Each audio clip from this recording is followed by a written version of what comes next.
Yeah, so Mike, you were saying Estonia after the World War One. Of course, it became independent in 1918 precisely because of this Brest-Litovsk Treaty.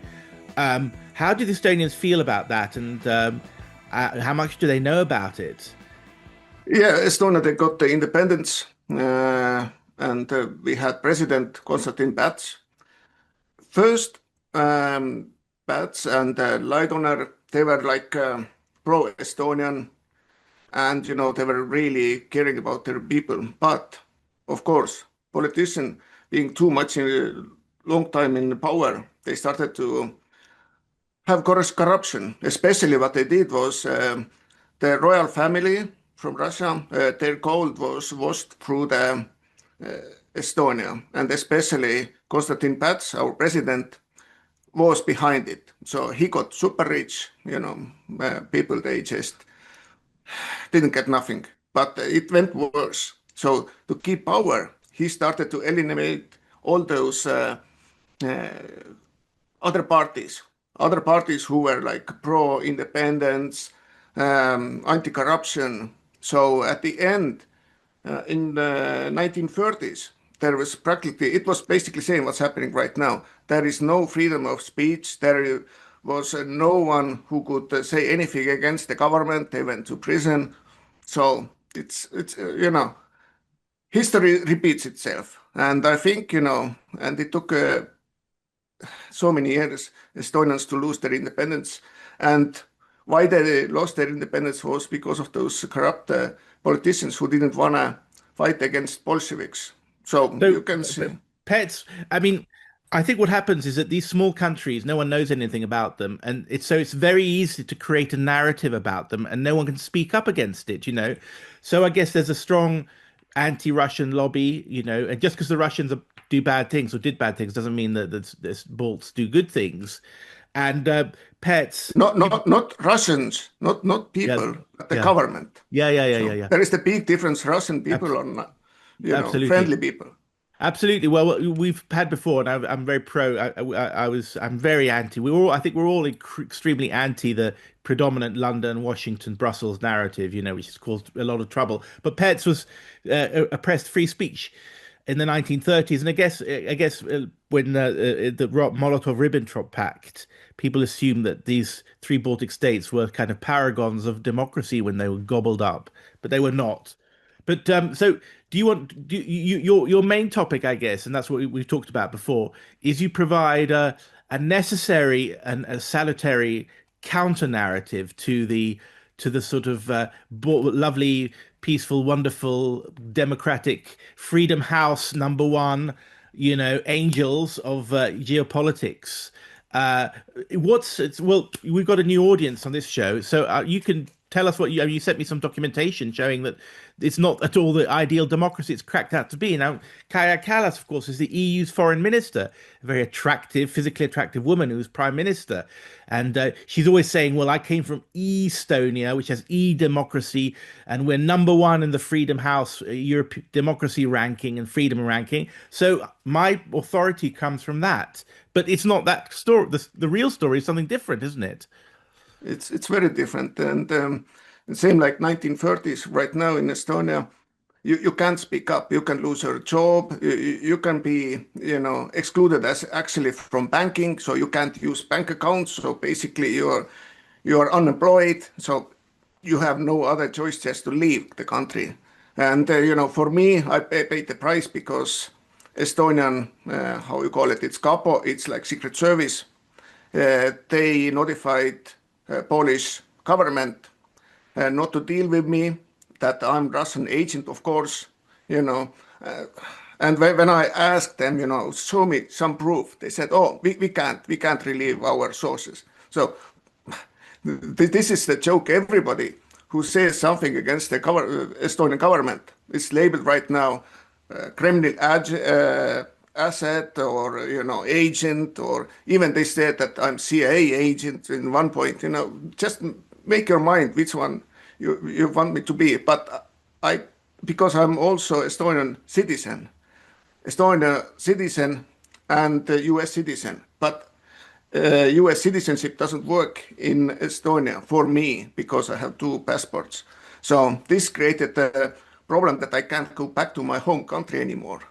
So, and what happened 2 days ago, one of the leading Estonian investigative journalists, they were Oleg Besedin, he was arrested without any explanation. He always gives like both sides to talk about, what's happening and trying to be like really independent. And his show was watching like millions of people across the world. And he was just arrested 2 days ago, no explanation. He's just disappeared. So you can see what's going on in Estonia, and nobody speaks about it. Why they don't speak about it? It's because, George Soros is ruling actually that country. There is everything points that we gained our independence 1991, but we lost in same year because George Soros was behind it. He was in Estonia already in 1988, and he was meeting all those communist elite people and their families. And of course, they're still in power. In 30 years later, there's still nothing changed. And Siim Kallas was my first job after leaving journalism school in 1992 was I got a job in a newspaper called the Baltic Independent, which was edited by Edward Lucas and Tarmo Tammärk. Have you heard of Tarmo Tammärk? No, but Edward Lucas, ombudsman on the Estonian television or something, a kind of ideologue in chief, I guess, to make sure that they're anti-Russian. And they hated the Russians, I mean, my secretary said, God, I was on the bus this morning. The Russians really smell, and I was declared persona non grata in the end because I got inside information from their reading of the close Russian Estonian press, and I told the world because I had strings to the Western media, and I was supposed to be on their side, as it were, like an activist like Edward Lucas was, whereas I was a truth teller. I liked the Estonians, but I actually liked the Russians even more. I thought the Russians were like Latin by comparison. I mean, the Estonians are they're like Finns, a bit socially retarded, if you like. I mean, disciplined and all that, but like Scandinavians. And there was a big clash there with the Russians. Anyway, but the Soros, I think Soros funded the Baltic Independent. Yeah, and let's start with that Siim Kallas. So this is one of the main important things why everything went wrong in Estonia. So basically he had problems in university already, but suddenly he became head of Estonian bank. It was Soviet owned, but it was only one bank. And what happened was suddenly disappeared lots of money, like millions of rubles from the accounts. And then they started to look, and he was just keeping people who were actually died on list and took their money to themselves. So any normal person in Soviet Union, for that of crime, you're going to get a life in prison, but not him. Estonian prime minister in that time, they basically pardoned. So say that, okay, nothing happened, nothing to look here. But only person actually had that power was, head of KGB. So my sources tell that that's where everything started to go wrong. So that's when he got his hook behind his. And, he was educated already in 1984 how to run capitalist country, capitalist, companies, all that before, glasnost, all that. So that means there was all planned what's going to happen. And, Right. And he was the main guy. And when Estonia got the independence, right away, he got head of Estonian Independent Bank. That means the main Estonian bank. So, Right. Mike, we've got to run through this again. yeah. So Siim Kallas was an Estonian journalist, very communist, very sort of part of the establishment in Estonia during the communist time. He then was it KGB who had their hooks into him because, okay. And then he started to learn how to run a capitalist economy in 1984. Yes. Well, I'm going to anticipate you by saying, is that because the Soviets were planning to kind of end communism and then use Estonia as an experiment, a guinea pig, because it was a small and Western-looking country. And then if it worked there, they'd use it for the rest of the Soviet Union. Of course, I Wow. think, you know. I mean, that's a huge contribution to the historiography of the Cold War. Yeah. That's a knockout. I mean, I was just reading what's his name?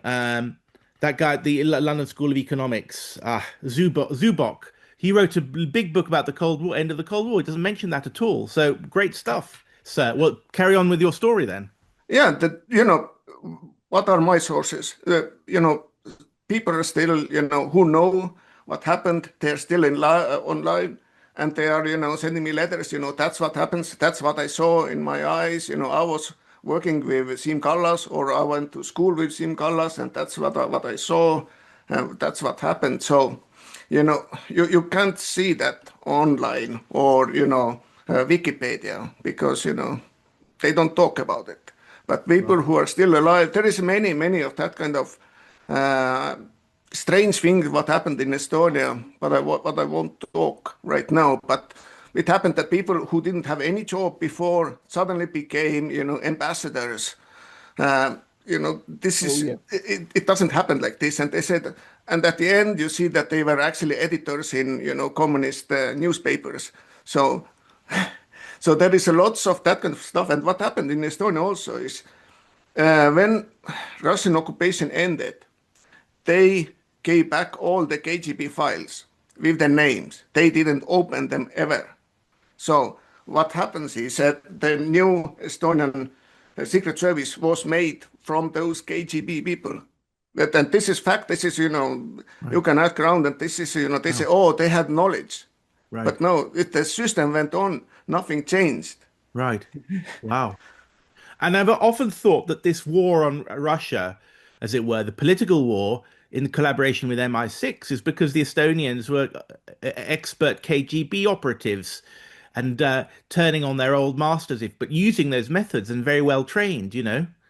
I I think mean, it's it. yeah, What happened is, if you look right now, what's happening in Europe, then you can look back and you can understand that all that Marxism was exported to Western Europe. And if you look what happened in Soviet Union, you know that they were mixing nations. They were bringing Russians and different Ukrainians to Estonia to mix the people, that you won't have that one single nationality in that country. mm, In Europe, it's exactly same thing. You mm, know, yeah, there is nothing new, and where it comes from. And if you look, the Kaja Kallas is in power. You know, his dad was KGB asset. So, you know, if you look like this, then you see it, and then you understand why everything is so wrong in Western Europe. you know, this is fantastic. I don't often get these revelations because I mean, I've studied a lot on these subjects, but you've just given me a crucial jigsaw piece. Let me explain. Because there was a guy called Golitsyn in the 1980s, and he said to the Western intelligence agencies, don't trust Gorbachev because they're going to take you over, but under the guise of being nice social democrats. So it's like sheep in wolf's clothing, right? So that's why, for instance, they distrusted Palme in Sweden and they distrusted Wilson in England because they said, these guys, they're just going to be friendly with the Soviets and they don't realize what the Soviets are really planning to do. Okay. Now, I can believe it because Europe has become the Soviet Union, and the new powers in Brussels, they are the East Europeans, these small countries running us. You know, Estonia, uh, Lithuania, these little dwarfs are running our European foreign policy and running us into war with a nuclear power. And so, how did this happen? We didn't vote for this. We thought these were the poor East European peasants, and we're just going to give them a chance to get a bit of Western capitalism. And suddenly they've taken over us. So actually, Golitsyn, what Golitsyn said came true, except it wasn't Moscow that did this. It was the Moscow satellites that have infiltrated Exactly, us.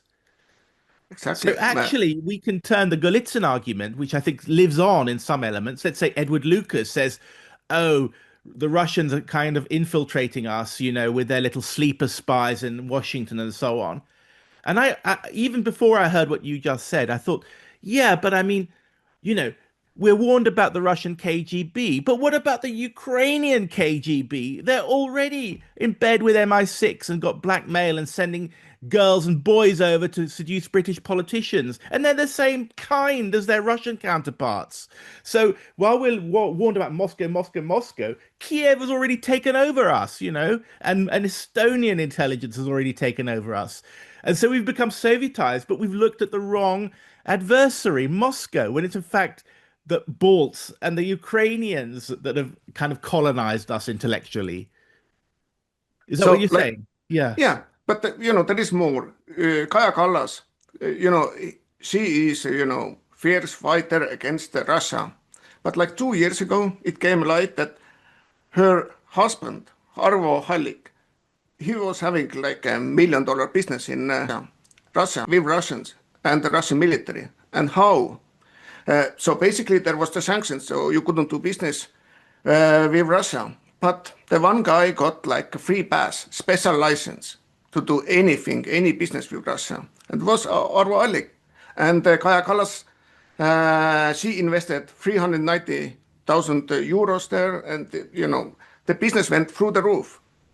And, and then you say, who is asset? And what's going on? There is no way. And she claimed that, she didn't have any idea, of course. But she went to those warehouses, a couple of months before it came out.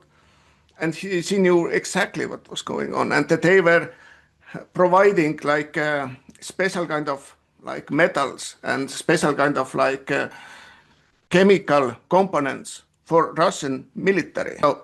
So something is really wrong here.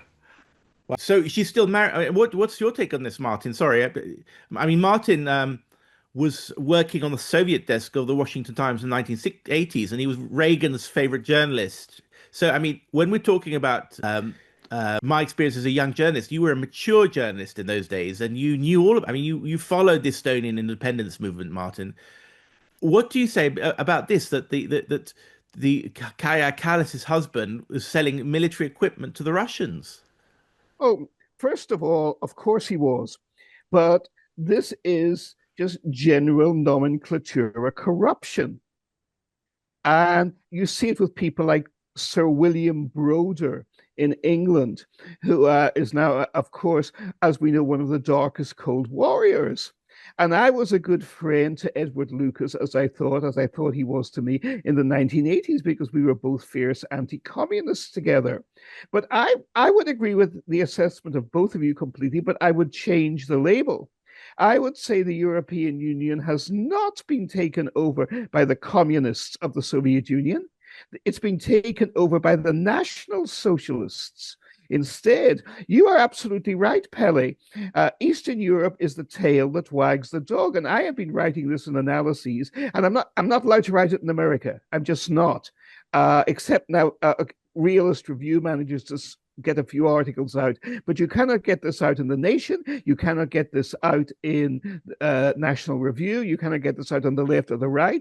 And it is this, that we are being brought into thermonuclear confrontation with Russia by racist Russian haters who are, and it is not driven primarily it is not driven at all by the American or the British people, though the British in particular are going along with it like passive sheep, as you and I have discussed before. As passive sheep, they're being led to their own slaughter, right? Who's pulling the strings? Eastern Europe is pulling the strings, exactly as you said, Pelle, on Western Europe and the United States. But who is pulling the strings in Eastern Europe? Kiev is, but Kiev is not the Ukrainian people. Kiev is the CIA-backed Western Ukrainian fascists who carried out some of the most monstrous war crimes and helped operate Auschwitz, no less, Ukrainian guards. Not from the Ukrainian people as a whole. Most of the Ukrainian people fought the Nazis gallantly. But from Western Ukraine, you had, and they had very good reason to hate the Russians like poison after Lenin and Stalin and all their own genocides. And again, all of this goes back to how we started. It starts with the original sin of 1914. And it isn't just, I, most of my life was convinced that it was more stupidity by the militaries in all these countries that created the great catastrophe of 1914. And Churchill was certainly in the front for all of that.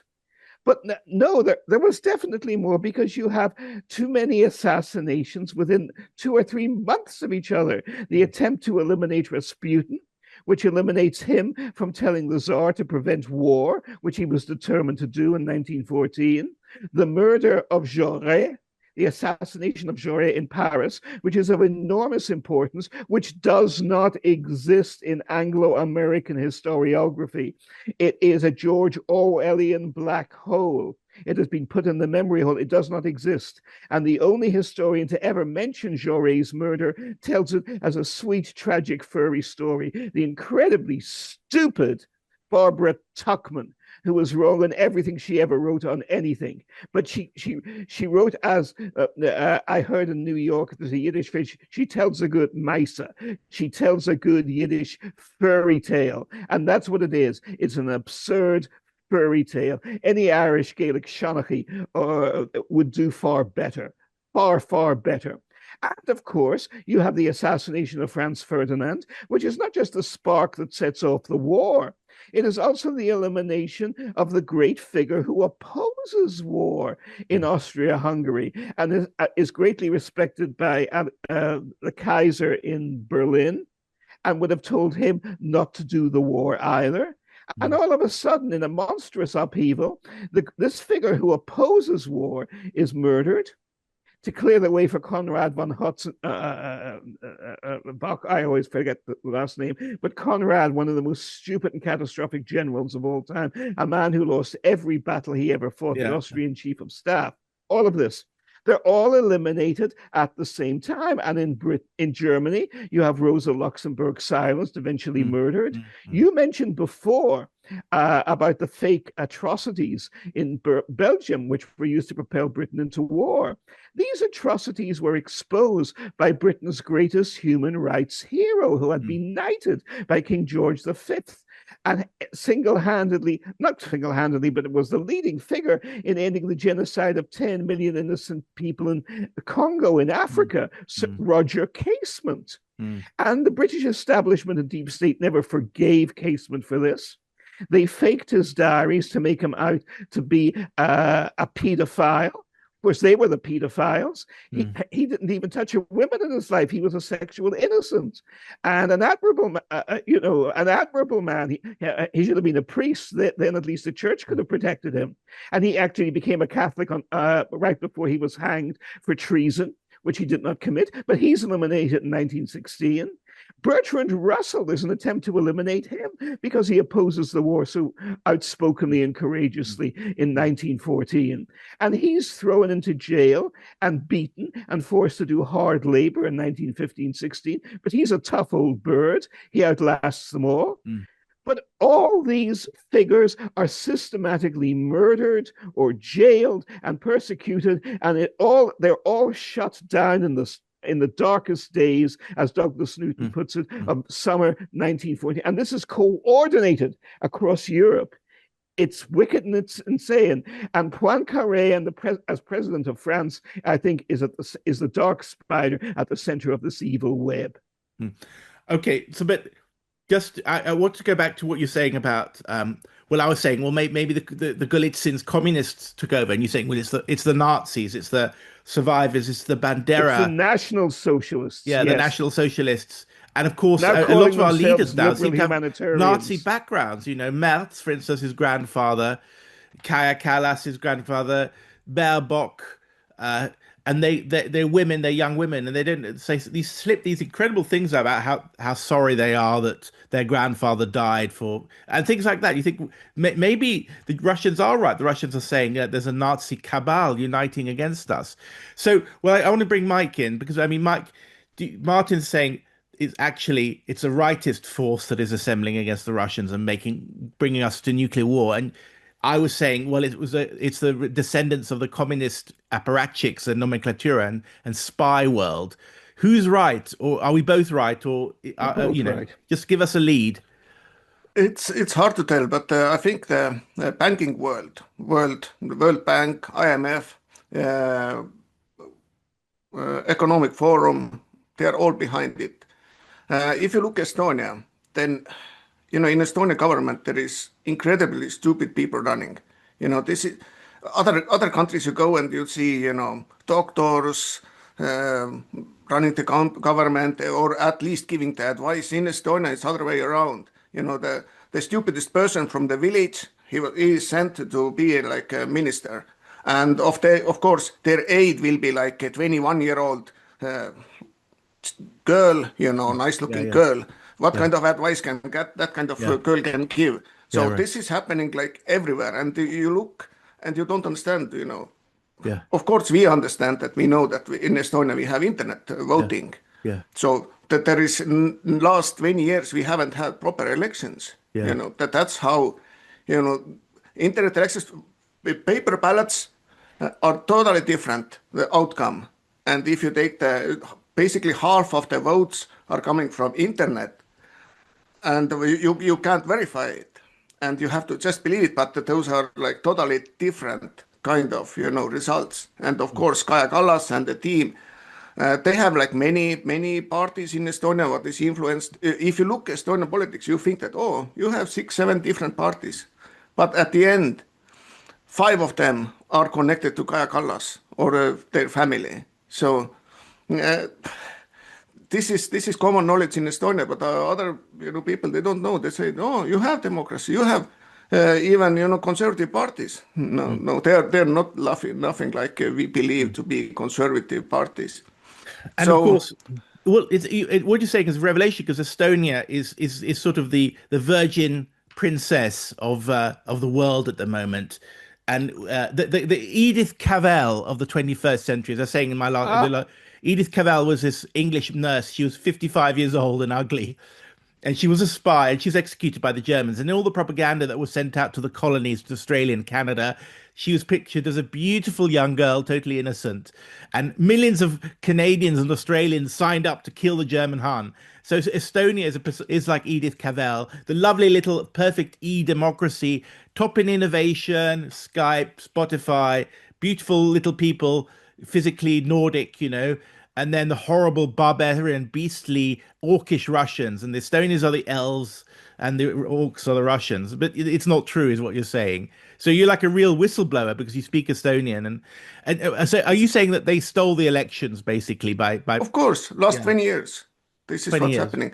So that there is a, we can do sometimes like a separate show about it. But what happened was they were starting to lose the grip. It was 2004. So that's why they brought in from Venezuela, from Hugo Chavez, they brought in that internet elections, and they're using same software even right now in Venezuela and in Estonia. And if you remember last year, Joe Biden and Donald Trump, both they said that they don't accept Venezuelan those election results, and especially because of the internet voting.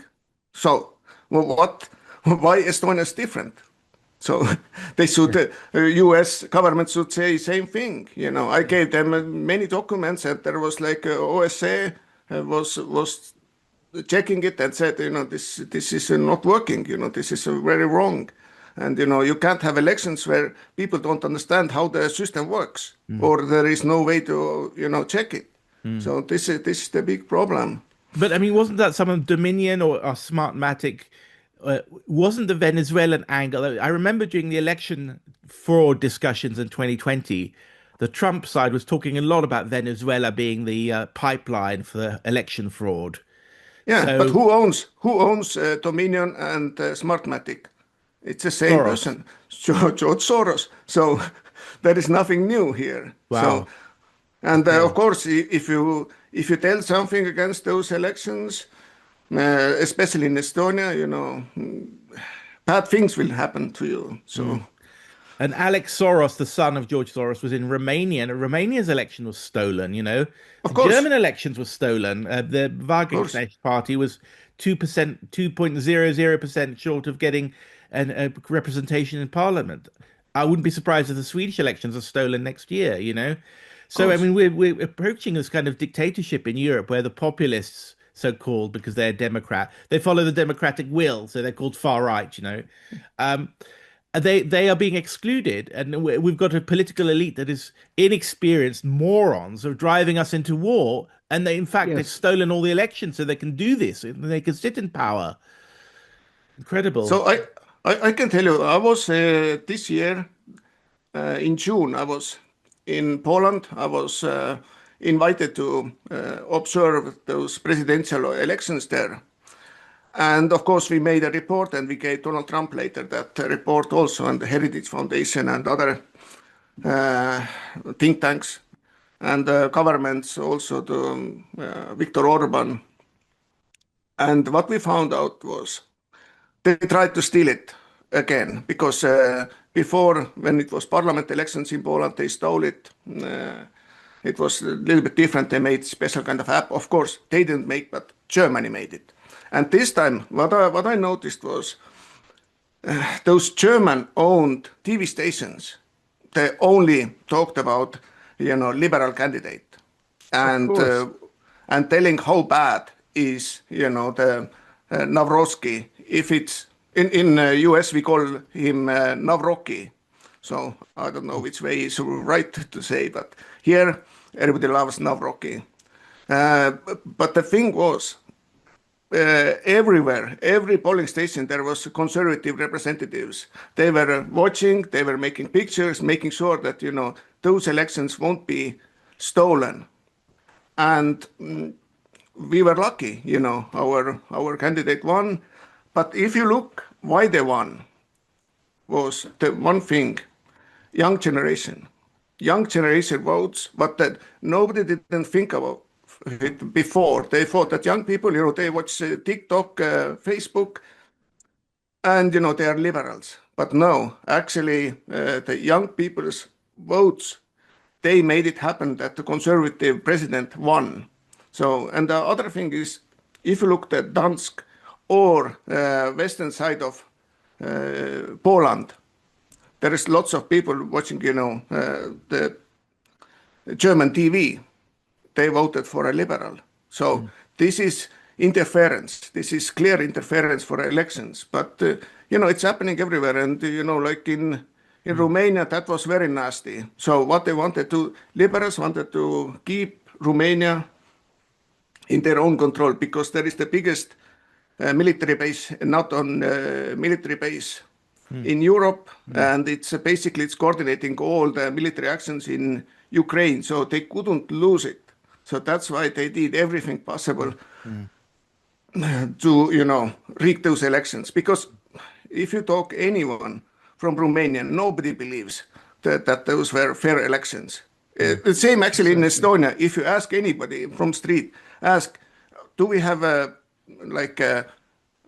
proper elections? Do you believe that, this is a right thing? Nobody believes. Everybody will say that, this is BS. Only 29% people are believing that Estonia has a fair elections. So basically, this is bankrupt, Wow. So basically, there is no elections anymore. I mean, your story is just so important for us to understand the Ukraine conflict. And I know you're a conservative. You've been to CPAC. Do you think that I hope you're telling these things to American conservatives that you know, and well, I know that you've got links with Jack Posobiec, for instance. Yeah. So I mean, he's a very, very successful influencer, and I'm sure you're telling these things. But we have you on again soon, I think, to talk about this in detail. But I wanted to just say one thing because I was reading a history book about Lithuania. I'm also always very interested in the Baltics because I said I worked there as my first job, and they said that there's a female Lithuanian journalist who says that it's a myth that the attack on the TV tower in Lithuania was officially it was the Russians firing at the Lithuanian protesters, but she says it was the Lithuanian Sąjūdis that was firing at their own people from behind, just like happened in Maidan. Exactly. There is nothing new. Right. So Exactly. you can't believe what TV is telling you because it's all propaganda. It's one or other way, and there is many people who are coming up and telling, what's actually happened, and, how dangerous actually that was, or, mostly it's like political theater, for people. But I mean, just to go back, this journalist, female journalist, she interviewed a lot of people in the Lithuanian KGB who were saying, well, I mean, these Sąjūdis were firing their own people, but they said that Gorbachev didn't do anything. And they were saying that Gorbachev was working with Sąjūdis. They don't care if he was losing Lithuania. And that links back to what you were saying earlier, which was that did Moscow working behind the scenes to make the Soviet Union capitalist, using the Baltic states to break up the Soviet Union, or at least make it capitalist? And were they coordinating with the West here? I believe so. Yeah, because wow. the main thing is why 1988, nobody couldn't come to Estonia without, proper paperwork or, clearances, security clearances. Even, you normally, if you traveled somewhere, you had to have some KGB agent with you, checking that, you're not going to talk to wrong people. And then billionaire comes from America, and he can go wherever he wants, makes all those appointments and meetings with all those top level communists. So that's that's clear sign that gentlemen, I'm afraid we've got to wind up there because our time's up for the show. But I mean, any concluding remarks you want to make, Martin? I think we've got 30 seconds. Yes. I mean, I was in Estonia, Lithuania, Latvia in 1989. I got my first Pulitzer nomination for recording the disintegration of the Soviet Empire.